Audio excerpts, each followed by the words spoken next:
Alléluia. Amen. La Bible est la parole de Dieu. Tu ne m'as pas dit Amen. Amen. Je ne vais pas prêcher autre chose. Amen. Nous croyons que c'est la parole de Dieu. Nous croyons que ce qui y est dit est vrai. Amen. Alors si nous croyons que c'est vrai, si la Bible dit que Dieu fait des choses, nous croyons que Dieu les fait encore. Amen. Parce que Jésus-Christ est vivant.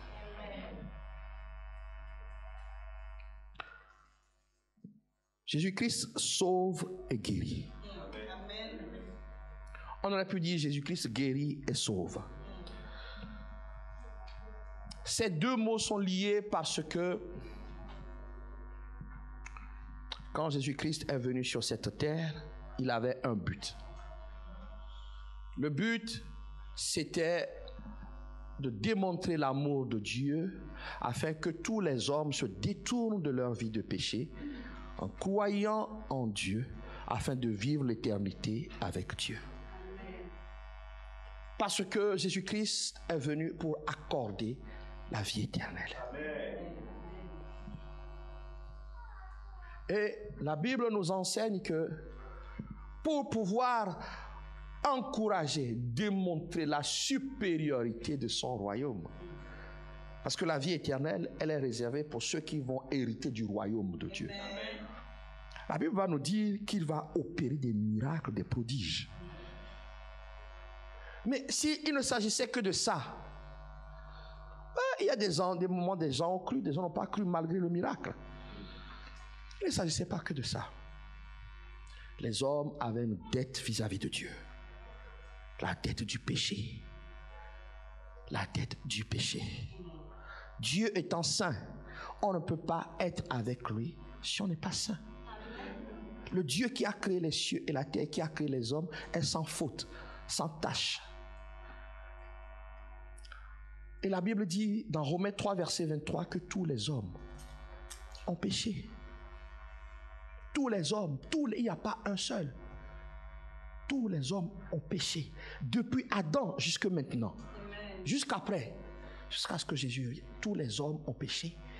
Et ils sont privés de ce que j'appelle la relation éternelle avec Dieu. La relation de père-fils avec Dieu. Ils sont privés de la présence glorieuse de Dieu. Et ce qui profite à Satan.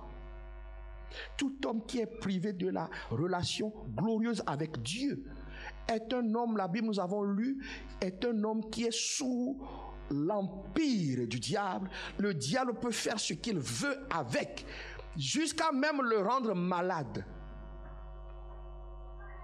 Aussi Jésus-Christ, pour démontrer que vaut mieux choisir son royaume, il allait de ville en ville. Il prêchait pour dire, répentez-vous, croyez en Dieu, croyez en moi.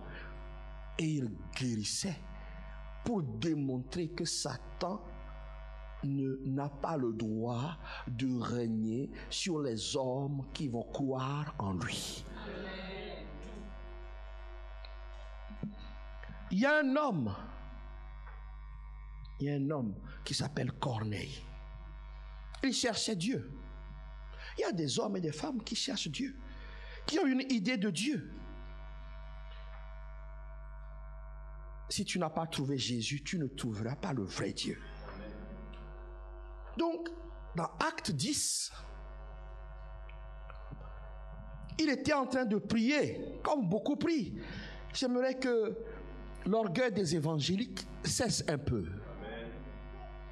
Les protestants évangéliques pensent qu'il n'y a que eux qui prient. Prier, c'est s'adresser à une divinité. Et surtout, certains cherchent celui qui a créé toutes choses. Ils cherchent. Comme moi, je cherchais. J'étais juste dans l'obscurité. Je cherchais. Donc les évangéliques, quand tu arrives comme ça, on te regarde bizarrement. Parce que tu ne cries pas comme tout le monde. Tu ne danses pas comme tout le monde. Moi que vous voyez danser ici, la première fois que j'ai mis vraiment les pieds dans une église évangélique, je suis sorti, j'ai dit au pasteur Sheila, ça c'est un bordel organisé. Mais je suppose que ses amis aussi ont dû me trouver bizarre. Les évangéliques sont comme ça, on regarde les gens comme ça. Nous avons trouvé la lumière. Toi, tu n'as pas encore trouvé la lumière. Cet homme cherchait, comme beaucoup, je veux attirer, parce que nous sommes comme ça. Des hommes et des femmes prient aujourd'hui, ils cherchent Dieu. C'est notre rôle de faire en sorte qu'ils puissent trouver ce Dieu. Il priait. La Bible dit que c'était un homme pieux, verset 2, pieux. Il craignait Dieu avec toute sa maison. Il faisait beaucoup d'aumônes, les œuvres. Il faisait beaucoup, comme toi, si tu fais des dons, tu fais quand il y a quelque chose, quelqu'un, tu fais des œuvres. Et priait continuellement Dieu qu'il ne connaissait pas réellement. Et puis Dieu va répondre. Verset 3. Il vit clairement dans une vision un ange de Dieu qui entra chez lui et qui lui dit: Corneille. Aujourd'hui, je suis cet ange. Parce que le mot ange, ça veut dire quoi? Envoyé. Je suis un envoyé qui suis venu interpeller chacun d'entre vous. Peut-être que tu es venu ici avec des questions. Des gens ont été touchés autour de toi, des gens ont vu leur vie changer. Mais pas toi, pas encore. Je suis venu te dire que je suis envoyé de Dieu pour te dire que Dieu a entendu tes prières. Et que si tu as la foi aujourd'hui, quelque chose va se passer. Amen. Corneille. Et la Bible dit que les regards fixés sur lui, saisis des fois, il répondit: Qu'est-ce, Seigneur? Tes prières et tes aumônes sont montées devant Dieu. Et il s'en est souvenu. Tes prières et tes aumônes, tes actions sont montées devant Dieu. Les œuvres sont devant Dieu. Mais les œuvres n'ont jamais donné la vie éternelle. Amen. C'est pour ça que son histoire ne s'est pas arrêtée. Les œuvres, le bien que tu fais, si tu n'as pas cru à la mort, au sacrifice de Jésus-Christ pour toi, tu ne seras pas sauvé. Jésus est venu pour sauver. Sinon, la Bible dit qu'il craignait Dieu, il priait. Moi, je peux être classé dans cette catégorie. Malgré mes erreurs, je me levais, j'allais à l'église catholique, j'essayais de faire le bien, je ne draguais pas trop, non, j'essayais, oui, j'avais ma morale. Mais si j'étais resté comme ça, l'enfer. Je disais que je ne voulais du bien à personne, du mal à personne. Comme beaucoup ici. Oh, moi je ne veux... Ah non, moi je ne veux du mal à personne. Corneille, ça ne suffit pas. Si tu n'as pas cru en Jésus-Christ. Alors la Bible dit que Dieu a entendu. Moi je crois aujourd'hui que toi qui es ici, que tu connais Jésus ou pas, tes prières sont montées vers lui. Et je suis missionné pour te dire ce matin que Dieu est prêt à agir ce matin. La Bible dit que l'ange va lui dire que maintenant que Dieu va chercher quelqu'un, je suis l'ange et je suis celui-là que Dieu va aller chercher pour toi ce matin. Amen. Mais pour faire quoi? Pour venir prêcher. Et à partir du verset 9, il s'agit de Pierre. Pierre était en train de prier, un grand évangélique et évangéliste, un grand comme toi, comme certains pasteurs, comme certains. Il était en train de prier, il aime, les visions sont là, sauf qu'il ne comprenait pas. Je suis venu dire à quelqu'un que tu es dans la vision de Dieu. Amen. Il avait une vision, vous lirez, et Dieu lui dit: regarde, ces bêtes mangent. Il dit: non, rien de souillé. Comme nous sommes, tu peux pas. Non, Seigneur, rien. Jésus-Christ est venu pour que les pécheurs soient sauvés. Les gens qui sont sales soient lavés. Les gens qui sont impurs qui soient délivrés. Les gens qu'on n'aime pas qui soient aimés. Pierre était en train de faire le religieux. Oh, rien de souillé ne rentre dans ma bouche. Mais au final, il va obéir parce que Dieu va lui dire: il n'y a pas un homme que je ne veux pas qu'il soit sauvé.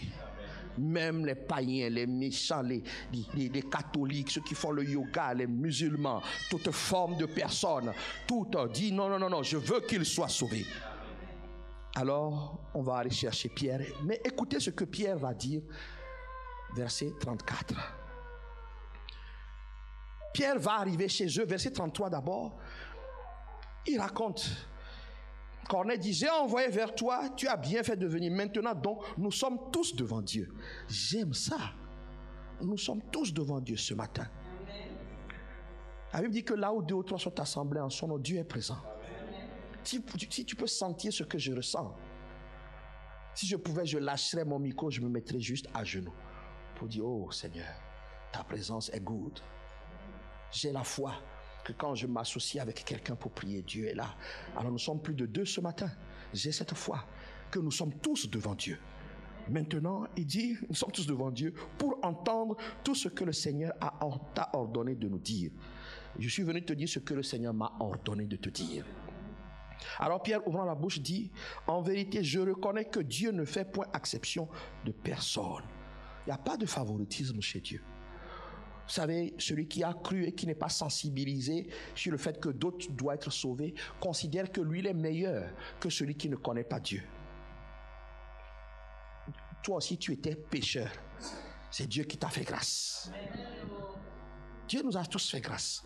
Voilà pourquoi Pierre commence à dire, parce que c'est une repentance cachée. Il ne voulait pas venir chez ces gens.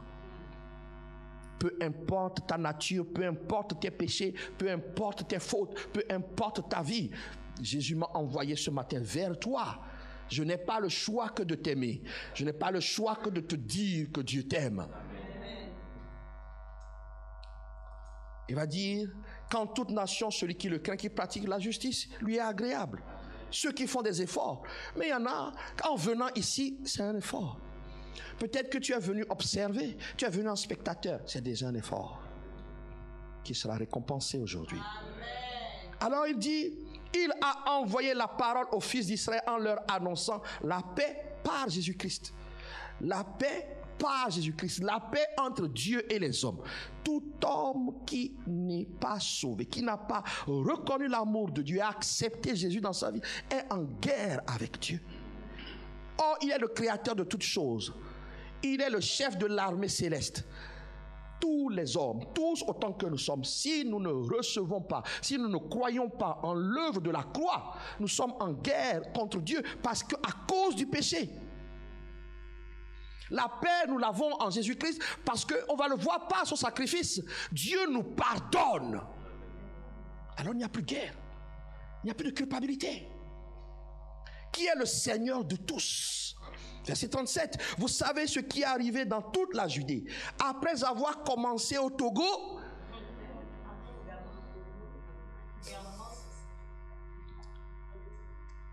aucun pays n'a bloqué Jésus. Aucune ville ne peut bloquer Jésus. Aucune église ne peut bloquer Jésus. Nous disons juste que quand une église est de Jésus-Christ, elle est notre amie. Mais quand une église n'est pas de Jésus-Christ, l'église c'est assemblée. Une assemblée où Jésus-Christ n'est pas roi, elle est notre ennemi.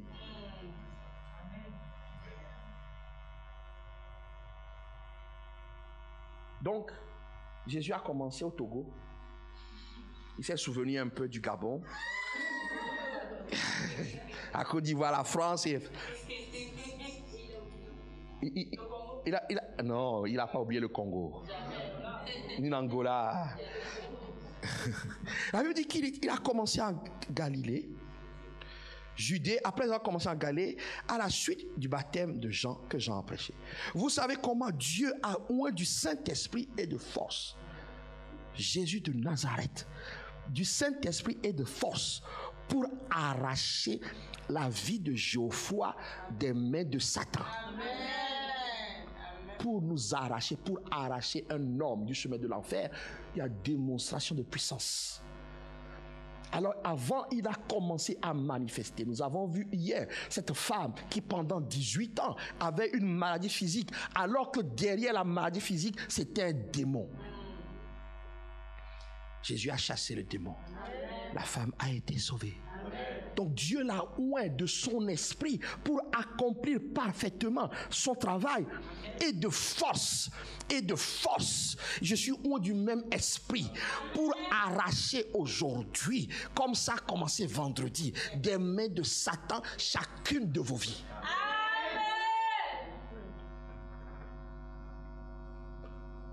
Et la Bible dit quoi? Il faisait du bien. Jésus fait du bien. Tu ne lui donnes pas l'occasion. Si tu es venu aujourd'hui, il fait du bien. Il fait du bien et il guérissait tous ceux qui étaient sous l'empire du diable. Et Dieu était avec lui. Jésus-Christ guérissait, regardez son ministère. Et il me dit, si tu ne veux pas, je vais te laisser comme ça. Alors je l'ai pris au mot. Il n'y aura pas un jour, si j'ai l'occasion, je ne vais pas prier pour que quelqu'un soit guéri. Amen. Il faut des preuves. Même si tu ne crois pas après. Mais moi je vais faire, c'est pas juste la guérison. Je vais te présenter aussi le royaume de Dieu. Amen. Ce royaume est supérieur au royaume de Satan. Amen. Nos pères, nos grands-pères, etc., ils ont servi Satan par ignorance ou par choix. Et aussi, nous avons été, si tu es né en France, tu es considéré, avant il y avait le droit du sol, tu étais considéré automatiquement comme français. Le monde spirituel fonctionne comme ça. On t'introduit sans que tu n'aies rien demandé. Jusqu'à ce que la lumière arrête. Oh non, dans le monde spirituel, on peut changer de nationalité. Amen. Alléluia. Tu quittes le royaume de Satan pour aller au royaume de la lumière. Amen. C'est ce que Jésus est venu faire. Il guérissait tous ceux qui étaient sous l'empire du diable. L'empire qui attaque physiquement, l'empire qui attaque moralement, l'empire qui attaque psychologiquement. Jésus-Christ, je l'ai dit, a été confronté à toutes sortes de maladies. Mais il est sorti vainqueur. Amen. Et verset 39, nous sommes témoins de tout ce qu'il a fait dans le pays des Juifs et à Jérusalem. Nous n'avons pas sauté la phrase d'après. La phrase d'après, ils l'ont tué en le pendant au bois. Mais moi, à sa place, jamais je ne serais allé. Quoi? J'aurais appelé des anges, ils auraient zigouillé tout le monde. Ah oui, Esther, je t'aime bien. Mais non. Non, il aurait, mais la Bible dit ils l'ont tué en le pendant au bois. C'est ce qui était prévu. C'est ce que Dieu exigeait pour ta vie. Dieu exigeait que quelqu'un paye pour tes fautes. Dieu exigeait que quelqu'un paye pour ta rébellion. Dieu exigeait que quelqu'un paye pour ta magie.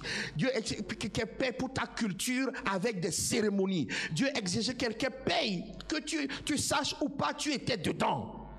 J'étais dedans. Quand je parle à mes enfants, je leur rappelle que lorsque mon père est mort, ils ont fait des cérémonies. Et des cérémonies, moi, j'étais pas trop d'accord, mais ils ont fait des cérémonies. Et quand ils ont fait les cérémonies, ils ont pris une lame. Et ils m'ont fait comment on appelle ça? Des incisions. Et ils ont pris une poudre noire. Je ne sais pas quelle poudre c'est. Je ne sais pas comment ils l'ont préparé. Et rien. Heureusement, Jésus est venu par là. Jésus a fait une opération chirurgicale. Il a pris son sang, il a effacé ses marques. Parce que ces marques, lorsque nous faisons des séances de délivrance, sont des marques parfois qui se manifestent. On te suit, on te bloque, on te contrôle. Tu peux aller aux États-Unis, mais les démons sont aux États-Unis. Ils donnent les signaux. Donc nous avons tous participé. Donc Dieu a dit, Geoffroy, à cause de ça là, quelqu'un doit payer. Jésus a dit, Père, me voici. Les hommes doivent croire, doivent comprendre que sans Jésus, de toutes les façons, ils iront en enfer. Mais pire encore, cette vie terrestre sera une vie malheureuse. L'argent n'a jamais donné le bonheur. L'argent aide. Ah, je suis d'accord. Ah, j'ai goûté un peu. Ça peut aider. Est-ce que tu es d'accord avec moi? Ou il y a des religieux ici, non, moi je ne veux pas l'argent.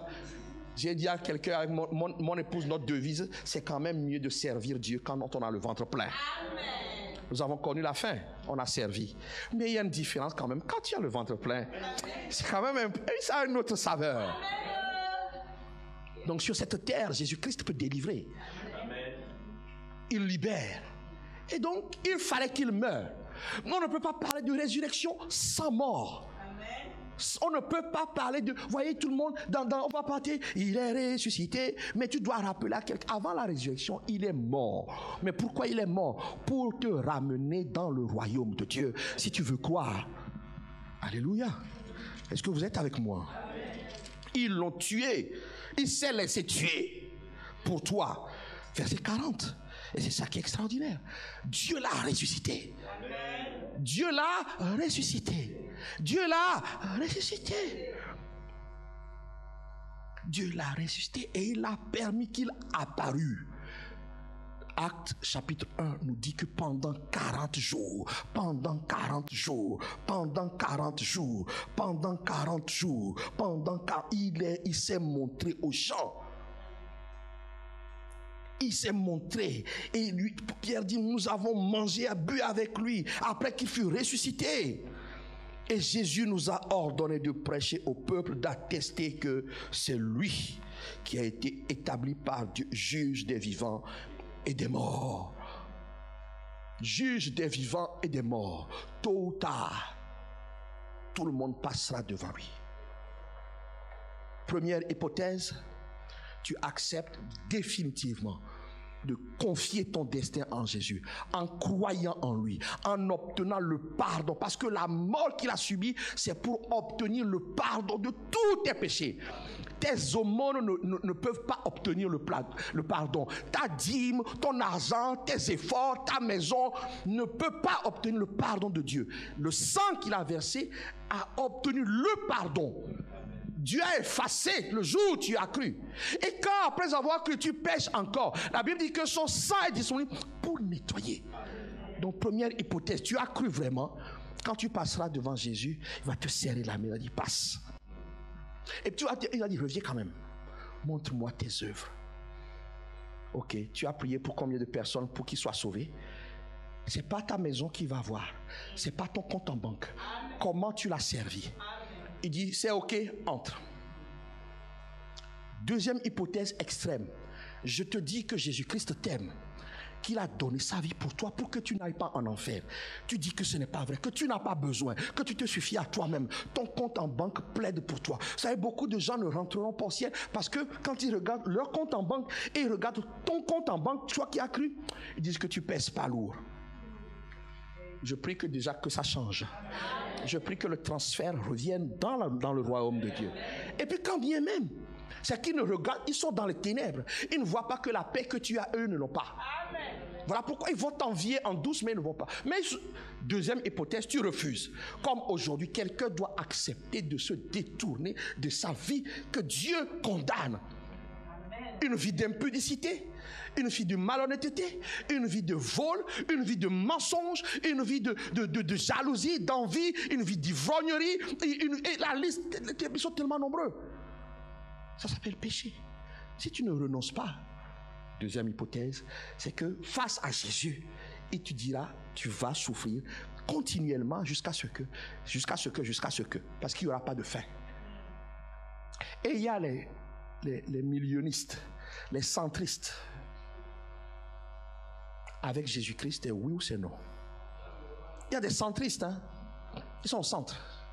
Un peu de Jésus, un peu de péché. Et j'ai dit hier, il n'y a pas de mélange possible. Amen. Dès que tu commences à faire ça, tu t'éloignes de Jésus. Amen. Et cette salle peut être remplie, comme beaucoup d'églises. Tu entends le message. C'est pour toi que Jésus-Christ est allé à la croix. Donc tu ne peux pas jouer avec ta vie. Amen. J'ai discuté hier avec les jeunes. C'était pour les jeunes hier. Tu ne peux pas jouer avec ta vie. Tu entends le message du royaume, mais tu veux faire le contraire. Dieu dit ne te mélange pas. Non, il faut que je sois un peu dans le groove. Le groove va te groover. Et oui, le groove va se jouer de toi. La Bible dit que ce sont les mauvaises compagnies qui corrompent les mœurs. Je vais tellement être sur le dos des jeunes parce que j'ai été jeune. On ne m'a pas enseigné, donc j'ai mélangé un peu. Non, en fait, j'étais moi dans les ténèbres. Vous avez déjà confessé, pour certains. C'est pour l'éternité que Jésus est venu. Amen. Donc ceux qui sont entre deux, c'est quoi ton sort d'après toi? Il n'y a pas de purgatoire. Je dis, il n'y a pas de purgatoire. Oh, quelqu'un me dit, ok, il faut me laisser vivre. Je tiendrai le temps de la tribulation. Parce qu'il a lu Apocalypse, il n'a pas bien compris. Oh non, quand il y a une deuxième chance. Chrétien, deuxième chance. Ils disent qu'il y a une deuxième chance. Rattrapage. C'est ça. Il y aura une deuxième chance. Mais la Bible dit que même pour acheter à manger, il faut qu'on te marque. Tu vas souffrir. Toi, même petite migraine ici, on ne te voit pas pendant 2 mois à l'église. Petit problème avec quelqu'un, oh, je ne me sens pas bien. Le pire, c'est que j'ai mal à mes cheveux. Tu as mal à tes cheveux. Donc, petit problème. Mais tu crois le temps de la tribulation, mais les gens vont mourir. Les gens vont tellement souffrir que tu vas abandonner la foi. Donc, au final, ton sort, c'est l'enfer. Donc, les centristes, choisissez le côté de Jésus. C'est pour ça que Jésus est venu. Pâques, nous devons rappeler cette bonne nouvelle. Quiconque croit au Seigneur Jésus-Christ est pardonné. Je dis quoi? Pardonné. Ça fait trop longtemps que tu traînes tes péchés, tu traînes tes trucs, tu te dis, aujourd'hui je suis venu te dire, comme l'ange qui a dit Corneille, je t'appelle par ton nom. Et puis comme Pierre qui vient, je suis venu te dire, aujourd'hui, confie ton destin au Seigneur. Il ne s'agit pas d'un Dieu mort. Il s'agit d'un Dieu qui est vivant. Et Romains 10 nous dit quelque chose qui est très important. Romains 10, partie du verset 9, va nous dire quelque chose que nous prêchons tout à la fin de tous les cultes ici. Si tu confesses de ta bouche le Seigneur Jésus, je te dis aujourd'hui, face au péché, il n'y a que le sang de Jésus-Christ qui obtient le pardon. Amen. La mort de la croix, le sang qui a été versé. Si tu confesses l'amour de Dieu et si tu crois dans ton cœur que Dieu l'a ressuscité des morts. Donc Jésus n'est pas un Dieu mort. Amen. Jésus n'est pas dans le tombeau. Amen. Beaucoup de chrétiens ont un problème avec ça. Je dis, mais dans ce cas, tu dis que tu es chrétien, tu as confessé quel Jésus? Certains ont confessé le Jésus de la crèche. Donc, vous voyez pourquoi ils aiment bien les chansons qui disent « Petit Jésus, tu es à la crèche, les mages sont venus t'adorer. Oh Jésus, à la crèche tu étais beau, les mages sont venus, ils sont adorés. » Donc, toi tu as grandi, Jésus n'a jamais grandi. Depuis 2000 ans, depuis plus de 2000 ans, Jésus il est resté le Jésus de la crèche. Ok. Ensuite, il y a les autres. Ils sont d'accord qu'il était à la crèche. Ils ont dit qu'il a grandi. Ils ont dit, il guérit les malades. Il guérit les malades, il ressuscite. Quand on arrive là, tu les vois monter. Il est puissant pour sauver, il ne change. Ils ne comprennent pas. Quand tu dis qu'il ne change pas, c'est qu'il est encore en vie. Hein? Non? Ça, ils n'ont pas compris. Donc, Jésus guérit.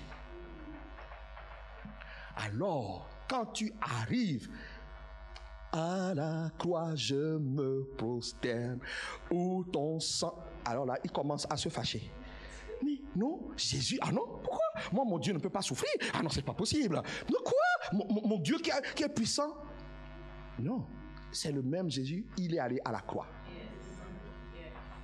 Donc, il y en a, vous allez dans certaines églises, il n'y a que la croix. Il a quitté la crèche. Il a fait les miracles, mais son histoire se terminait à la croix. Puisqu'ils disent à la croix, surtout ce point. Colossiens 2, ou Colossiens 1, Colossiens 2, vous lisez les deux, il a dépouillé. Donc quand on arrive à la croix, on dit que comme tu es beaucoup oppressé, tu ne dors pas beaucoup, les démons te bloquent ta vie. Jésus de la croix. Nous étions morts par nos offenses, mais au temps marqué, il les a dépouillés. Ça, quand on arrive là, toute arme forgée contre moi est sans effet. Il a dépouillé Satan, il a dépouillé les sorciers. Là, ils sont dans ces... Il n'y a que ça. Ah, la croix, je suis d'accord. Impossible qu'il y ait une église si on ne prêche pas la croix. Amen. Mais avec la croix, il y a une suite. Amen. La résurrection. Amen. Jésus-Christ n'est pas resté à la croix, il est allé dans le tombeau et il est ressuscité. Si Jésus était mort, j'arrête de croire en lui. S'il est resté dans le tombeau, il est ressuscité. Amen. Il est ressuscité. Et il vit maintenant où ça? En toi. Jésus, il est ressuscité. Donc si tu ne crois pas qu'il est ressuscité, tu n'es pas sauvé. Si tu ne crois pas, Pâques, c'est un moment trop sérieux. C'est un moment de rappel. Amen. Tu crois qu'il est ressuscité? Tu crois en lui? Donc il est là. Un jour, mon pasteur m'a dit, Jo, tu sais comment vous faites? Comment on fait, nous les chrétiens? Quand on veut frauder le métro. On veut frauder le métro. J'ai dit, pasteur, comment ils font? Parce que moi, je ne fraudais pas trop. Peut-être qu'il m'est arrivé de frauder une fois ou deux. Et je dis, pasteur, comment ils font? Ils regardent comme ça. Est-ce que quelqu'un me voit? Parce que certains savent que si quelqu'un te voit et puis demain tu veux lui prêcher l'évangile, il dit, Loïc, toi là, comme les gens qui vont en boîte avec les autres. Ils vont en boîte et puis tu vas lui prêcher Jésus. Vous étiez en boîte hier ensemble et puis le lendemain, maman, tu vas lui prêcher Jésus. Donc il me dit, Jo, ils font ça. Je dis, mais oui, c'est normal, c'est humain. Il dit, justement, c'est humain. Celui qui a Jésus-Christ, il ne fait pas ça. Donc, il regarde en haut et puis il regarde en bas. Je dis, où en bas? En lui. Quand tu dis que Jésus est vivant, il est vivant pas comme ça là. Non, il est vivant en nous. La résurrection de Jésus-Christ dit que Jésus est vivant où? En nous. Si tu as cru, Jésus est là, frère. Jésus est là, donc. Tout ce que tu fais, scrute.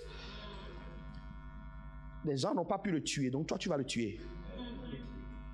Ils n'ont pas pu l'arrêter. Je suis venu dire à quelqu'un, si tu crois qu'il est ressuscité, avant même que quelqu'un veuille t'imposer les mains, la guérison, la délivrance est en train de s'opérer déjà. Les choses ne se sont pas passées parce que tu n'es pas concret sur le fait qu'il est vivant. Il s'est présenté à Apocalypse 1, je suis vivant. Je suis vivant. Ça va jusqu'à un point où lorsque tu t'énerves sur ta femme, tu sens ton intérieur que quelqu'un te dit, tu vas m'arrêter ça tout de suite. Amen. Quand tu veux voler la rame de papier au travail, j'ai dit ça hier, il ne faut pas ramener ça à l'église. Pour dire, j'ai fait un don. Oui, c'est vrai. Tu connais la Bible, tu vas me dire que tout est sanctifié par la prière, la parole. Franchement, maintenant tu sais. Des dons que tu fais. Vous savez, quelqu'un a offert quelque chose à l'église.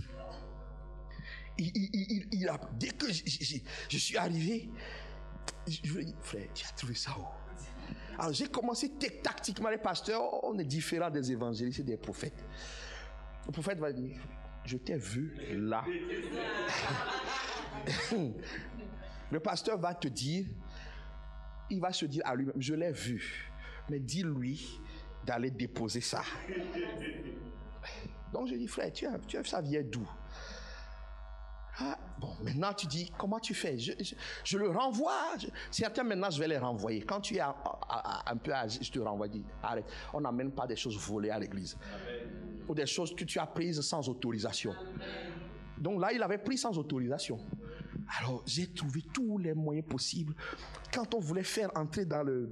je viens, parfois je fais le méchant. Mais qui c'est qui a ramené ce truc-là ici là? Faut mettre ça là-bas, on n'a pas besoin. J'ai dit, on n'a pas besoin. Donc j'étais en train de dire, frère, ce truc-là, sors ça de l'église. Ça va jusque-là. Jésus a dû lui dire, laisse ça. Jésus est-il vivant dans toi? Vous voyez, comme je l'ai prouvé hier, des maladies sont dans les vies à cause du péché. À cause d'un simple péché, tu ne prospères pas parce que tu as touché, tu as volé quelque part. Et Dieu a décidé de trouer ta main. Mais Dieu a décidé, mais Dieu va laisser, c'est pas, il a dit non, je vais laisser des démons trouer ta main. Quand le jour où la Bible dit que Dieu est le Dieu des esprits, le Père, c'est leur créateur. Donc, Jésus est-il en vie? Il est ressuscité. C'est pas juste la chanson. J'ai vu Jésus-Christ sortir du tombe. Hey, j'ai vu Jésus-Christ ressuscité. Hey! Si tu chantes ça, es-tu sûr vraiment qu'il est vivant. S'il est vivant, il est en toi. Quelqu'un qui est conscient de ça, en fait, la vie de Jésus-Christ prend toute la place. Et cette vie irradie tout ton être. Esprit, âme et corps. Voilà pourquoi je n'enseigne pas ici que dès que tu as un problème, tu cours venir me voir. Parce que je t'enseigne que si tu as que Jésus en toi, les choses ne changent pas parce que tu ne lui laisses pas la place. Tu dois lui laisser. Sa sainteté doit t'irradier de la tête jusqu'aux pieds. Jésus-Christ est ressuscité. Maintenant, il veut qu'on le prouve. Il veut que tu le prouves. Est-ce que Jésus-Christ est ressuscité pour toi? Amen. Est-ce que Jésus-Christ est ressuscité pour toi? Amen. Prouve-le.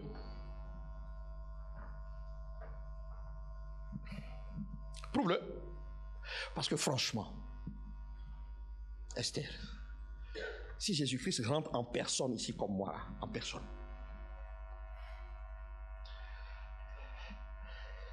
si tu as envie de gifler la sœur, est-ce que tu vas la gifler? Ok.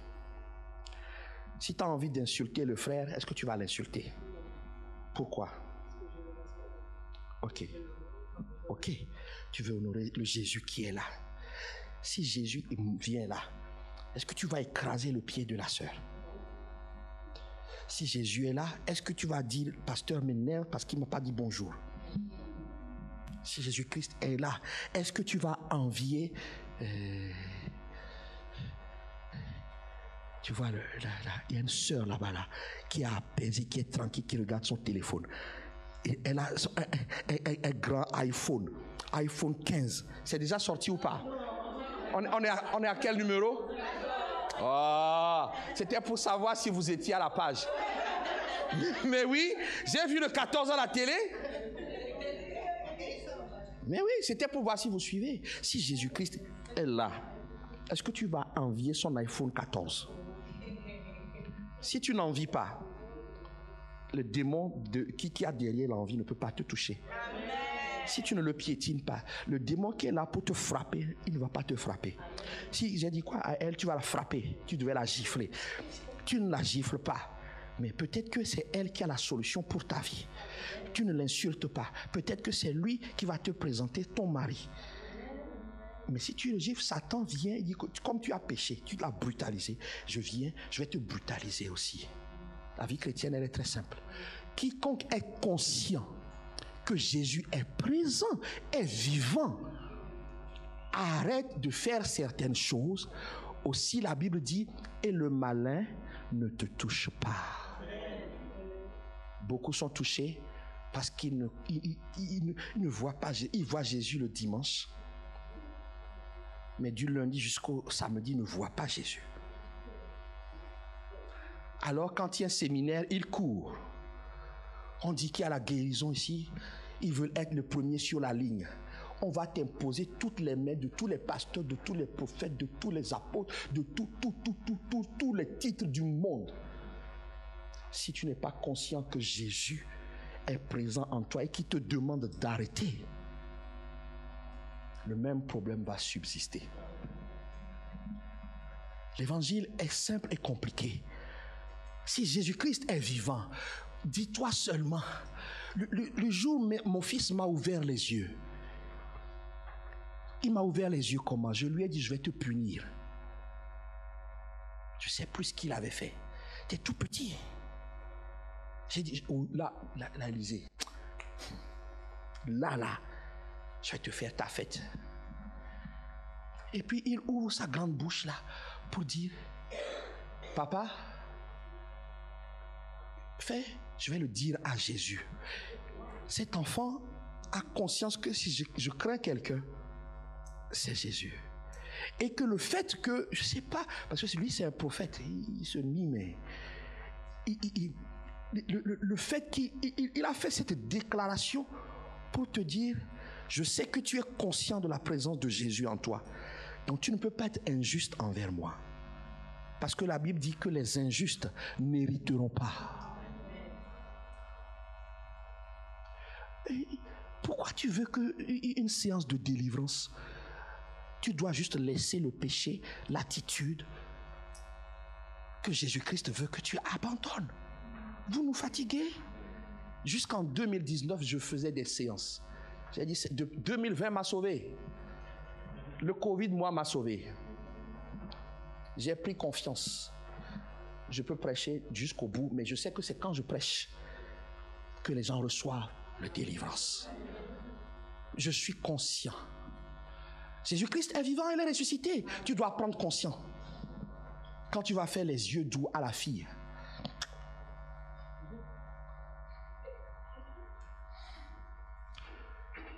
tu vas faire les yeux doux. Jésus-Christ t'a autorisé à faire les yeux doux à la fille. Oui, et ça va jusque-là. Moi, j'ai une confiance. Et il dit que pour l'homme, Dieu va amener la femme. Quand Dieu amène la femme, oui, on sait. Donc, je n'ai pas besoin d'aller faire les yeux doux à 50 femmes. Maintenant, les jeunes gens, vous devez attendre pour faire les yeux doux à la bonne personne. Jeune fille, tu dois répondre aux yeux doux d'une personne. Jésus est vivant. Vous êtes des frères. Oh, Dieu m'a dit que je vais t'épouser. Et puis 2 secondes après, c'est toi que je vais épouser. Et ça, c'est satanique. Ça doit arrêter. Alors après tu viens, oh pasteur, il faut prier pour moi. Tu sais même que moi je dis non déjà. Parce que je sais ce que tu as fait. Jésus-Christ est vivant. Ça va jusque-là. La Pâque, c'est prendre conscience que celui qui est ressuscité vit en nous. Si tu as reçu Jésus. Alors il dit, pasteur Geoffroy, prouve-le. Alors tous les jours, je prie pour avoir la foi. Tous les jours, je prie pour être sanctifié. Et tous les jours, je veux faire Marc 16. Marc 16, est-ce qu'on peut me projeter Marc 16? À partir du verset 15.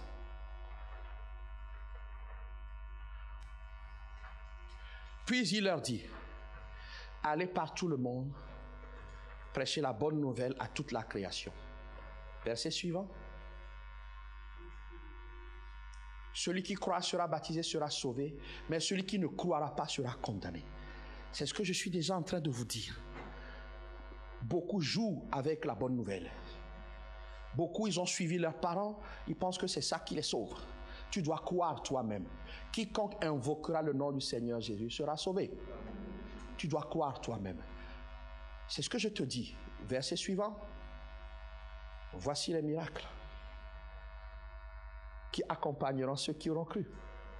En mon nom, ils chasseront les démons. Ils parleront de nouvelles langues.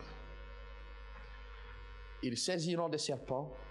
S'ils boivent quelques breuvages mortels, il ne leur fera point de mal. Ils imposeront les mains aux malades et les malades seront guéris. Amen.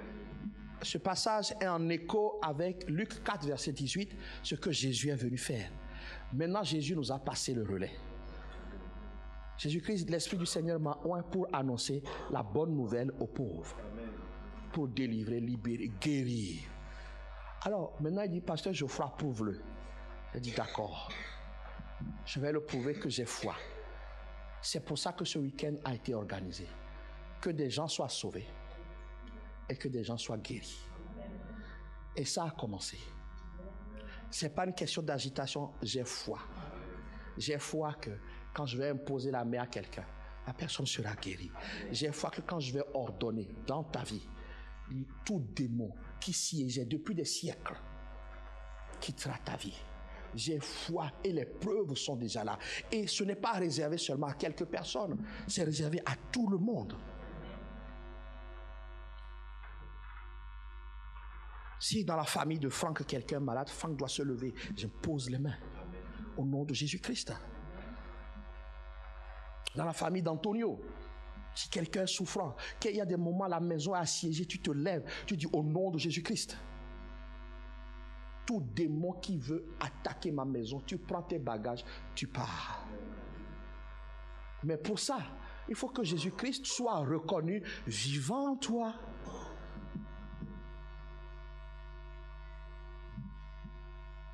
Alors, avant que je ne prie, Comme Marc 16 le dit, vous savez, les apôtres sont un exemple pour nous. Quand Jésus est parti, dans Acte 1, verset 8, Jésus va leur dire, vous recevrez une puissance. Vous savez, lorsque vous voyez vos pasteurs, parce que tout le monde, il y a certaines sortes de pasteurs, quand vous voyez votre pasteur, vous ne recevez rien d'eux parce que vous croyez que, en fait, peut-être parce que vous avez commencé l'œuvre avec eux, ou c'est votre cousin, votre cousine, vous croyez qu'il est comme vous. Qu'il est... je viens de lui faire un check. Mais la bénédiction vient du haut vers le bas. Le jour où il pense qu'il est à mon niveau, Dieu m'a établi pasteur. Vous ne recevez pas parce que trop de familiarité. Trop de familiarité. Trop de familiarité. Il dit, vous recevrez une puissance, le Saint-Esprit sur vous, et vous serez mes témoins. Donc, si je me tiens ici par la grâce de Dieu, tu dois avoir confiance dans le Jésus qui est en toi et qui normalement est en moi. Et quand je dis, fais quelque chose, quand je m'approche de toi, avant même que je m'approche, je dis, Seigneur, il faut qu'il vienne. C'est mon tour aujourd'hui. C'est ma part. Pourquoi on prie pour les gens? Parfois on saute des gens comme ça. Parce qu'il n'y a pas de désir, il n'y a pas d'attente, il n'y a pas d'envie, il n'y a pas de souhait.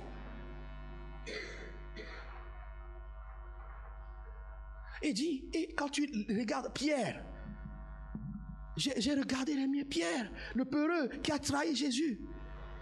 Il est arrivé au portique de la synagogue, il a dit, frère, je n'ai rien à t'offrir au nom de Jésus, lève-toi et marche. Alors j'ai étudié. Mais il n'a pas jeûné 40 jours. L'homme n'a même manifesté aucune foi. Lisez bien. Peut-être que moi-même j'ai prêché que l'homme a eu la foi en regardant. Mais quand tu creuses bien, c'est la foi. Mais il y a d'autres personnes qui avaient des attentes. Quand on dit les apôtres sont quelque part, il a dit, il n'a qu'à venir chez moi, il n'a qu'à venir dans ma maison. Je vais même lui faire une chambre. Parce que tu honores l'esprit qui est en moi. La Bible dit que Pierre a fait des guérisons. Paul a fait des guérisons. Dorcas, dans mes souvenirs, je crois, c'est Dorcas qui était morte, c'est ça? Dorcas qui était morte, elle a ressuscité. Alors, vous, si l'Église ne croit plus que Dieu ressuscite, moi je crois que Dieu ressuscite. C'est le même esprit. Aîné était paralytique, je crois. A levé. Les témoignages que nous avons entendus, oreilles bouchées, mâchoire, douleur, mais ça ce n'est rien comparé à ce que Dieu peut. Si tu es venu aujourd'hui et tu as une attente, Dieu dit je vais répondre. Au point que ce que les serviteurs de Dieu pouvaient toucher, le linge, on prenait les linges. Certains l'ont déjà expérimenté. Un jour, j'ai dit, Seigneur, prouve-moi ça. Il dit, dis à cette fille de venir te toucher. Certaines sont encore là. Dis-lui de venir toucher ton manteau, ta veste. Ah, donc j'ai dit, Seigneur, l'onction peut aller jusque-là. Il dit, si tu crois. Quand elle a touché elle-même, elle a vu. Moi, je crois que tu ne vas pas partir aujourd'hui sans avoir reçu. Si tu es malade, moi, je crois. On dit que je parle de ça pour que l'espérance de quelqu'un monte. On dit que Pierre, ils ont tellement travaillé qu'on voulait juste que son ombre passe et que ça couvre quelqu'un pour recevoir la guérison. Je veux que ton espérance monte. Parce que moi, je veux prouver. Les témoignages de samedi, de vendredi, je rends gloire à Dieu. Je veux les témoignages du dimanche. Je sais ce que Jésus est venu faire. Il dit maintenant la balle est dans votre camp. Et je crois que pour certains, si tu crois aujourd'hui, toi aussi tu vas commencer à exercer ces capacités pour que les gens soient guéris, mais d'abord sauvés.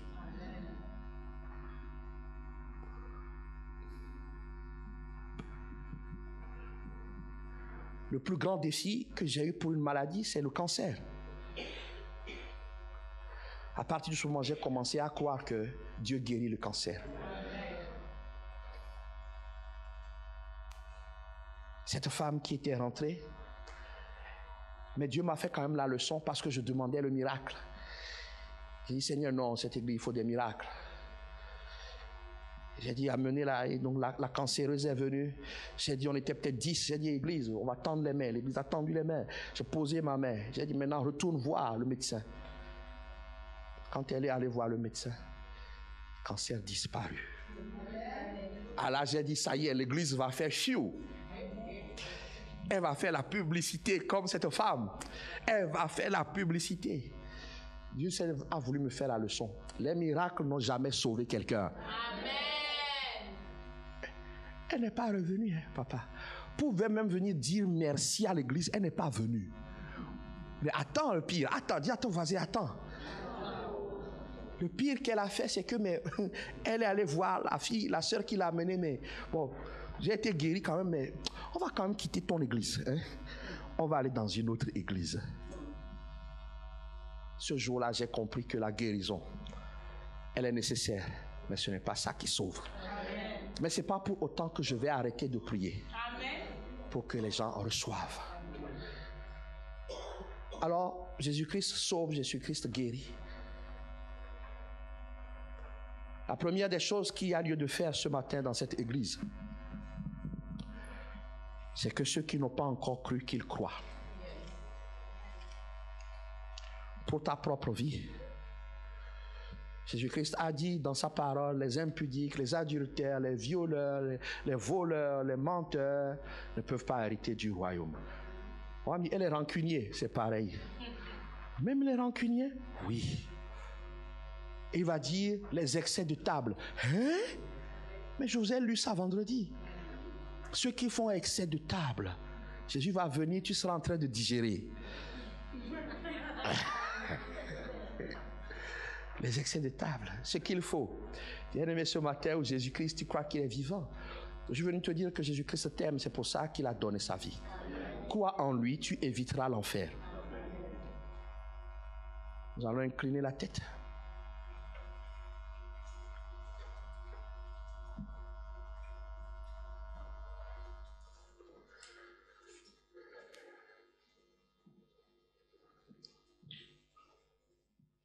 L'occasion va être donnée à quelqu'un de décider de confier sa vie à Jésus et d'obtenir le pardon de tous ses péchés. Tu as avorté, tu seras pardonné. Tu as fait avorter, tu seras pardonné.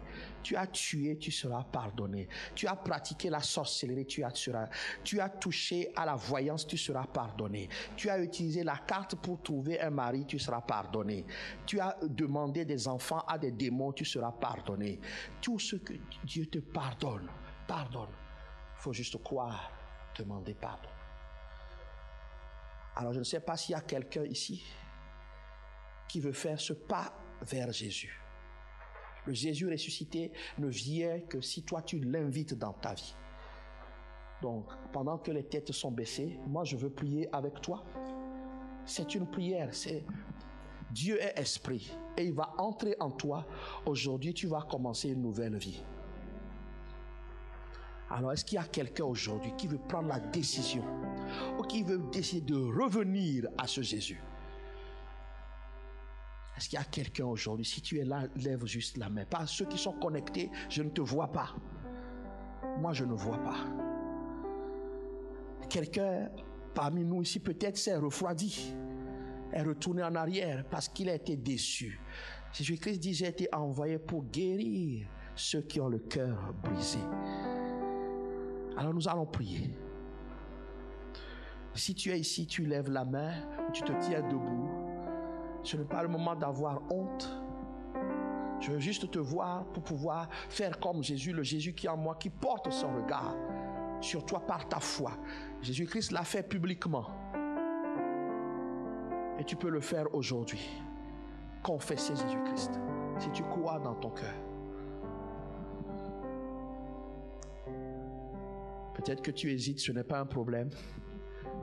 Parce qu'il y en a qui se lèvent mais qui ne croient pas réellement. Peu importe ta position, fais cette prière de tout ton cœur. Dieu Tout-Puissant, merci pour ma vie. Je reconnais que pour moi, tu as envoyé Jésus-Christ à la croix pour mes péchés.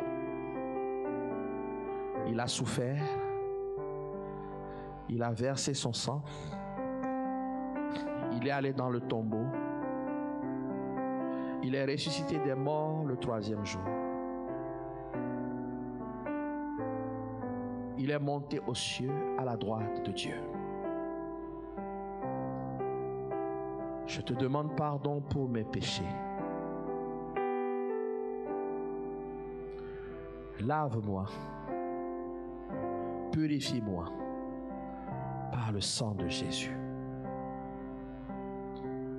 Je crois que je suis pardonné et justifié par son sang. Je suis déclaré juste par la foi. À partir d'aujourd'hui, Jésus, je te reconnais, je te confesse, je te reçois dans ma vie comme mon Sauveur et Seigneur personnel. Jésus, je te donne ma vie. Viens habiter en moi par ton esprit pour m'instruire, me diriger, me transformer. Merci Père de m'avoir accordé la vie éternelle et d'avoir fait de moi ton enfant et d'être pour toujours mon Père. Amen. Si tu as fait cette prière, je veux prier pour toi. Tu peux lever la main droite, tu peux mettre la main sur ton cœur. Je veux prier pour toi. Adorable Père, voici un frère ou une sœur que tu viens de me donner, ou un frère ou une sœur qui vient de revenir à toi. Je te dis merci pour sa vie. Merci pour sa délivrance. Merci pour le pardon de ses fautes. Merci pour l'éternité que tu lui accordes. Par l'autorité que tu me donnes, je prends ton sang et j'efface son nom de tout registre de réclamation satanique. Que ton sang arrête dans sa vie, Jésus, toute forme de réclamation satanique, de réclamation d'une dette spirituelle. À partir d'aujourd'hui, que cette personne, ce frère, cette sœur, soit déclarée totalement libre. Je prie maintenant que cette personne reçoive ton esprit et que des signes et des prodiges commencent à se manifester dans sa vie. Je prie que cette personne commence à te servir dès maintenant, afin que les récompenses attribuées au serviteur soient son partage. Je la plonge dans le sang de Jésus-Christ.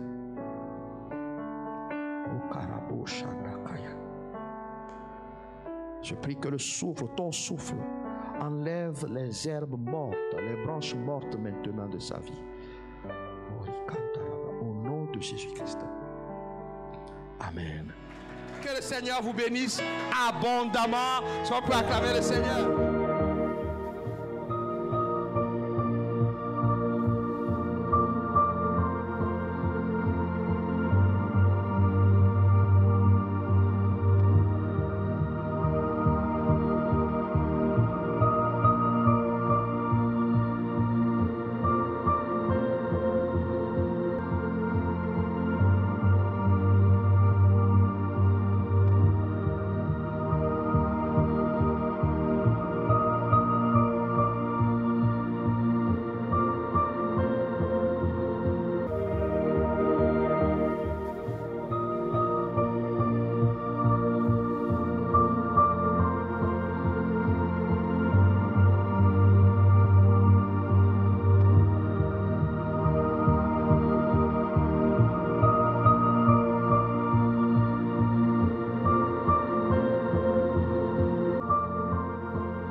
manquerai de rien.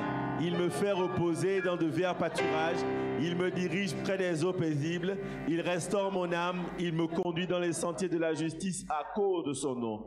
Quand je marche dans la vallée de l'ombre de la mort, je ne crains aucun mal, car tu es avec moi. Ta houlette et ton bâton me rassurent. Tu dresses devant moi une table en face de mes adversaires. Tu oindules ma tête et ma coupe déborde. Oui, le bonheur et la grâce m'accompagneront tous les jours de ma vie et j'habiterai dans la maison de l'Éternel jusqu'à la fin de mes jours. Amen. Passez un bon dimanche de Pâques. Que Dieu vous bénisse.